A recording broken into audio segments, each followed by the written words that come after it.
Stewart Hosie is the SNP's international trade spokesman. He's joining us now live from Sheffield. Good evening. Thank you for your time. Brexit is an example of the way Scotland's voice is disrespected. The compromises we've put forward have been ignored. The options that we've put on the table have just been discounted or discarded. But it is only an example. I mean, what if are you the want other to examples? get chapter and verse from any SNP member, then you can have that. Hang on, what other concrete reasons do you actually have to be able to demand another independence referendum so soon after you lost the other one, if not Brexit? The main reason, the principled reason we can request a second Scottish independence referendum is because we have won a number of mandates for it.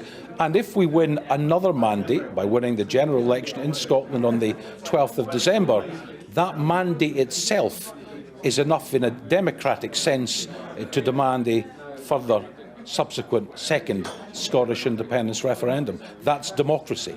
OK, so that's your defence of that. But in terms of, say you do get that other independence referendum, you still got the small issue of the fact that if you do manage to go it alone, the deficit in Scotland, which the audience picked Nicola Sturgeon up on this evening, is at 7%. In order to be a member of the EU, they insist on 3%. So you can't go alone right now and be a member of the EU. You don't meet the threshold. Well, there are two things. There are a number of countries who are in the EU, who joined the EU, whose deficits were bigger than the 3% target.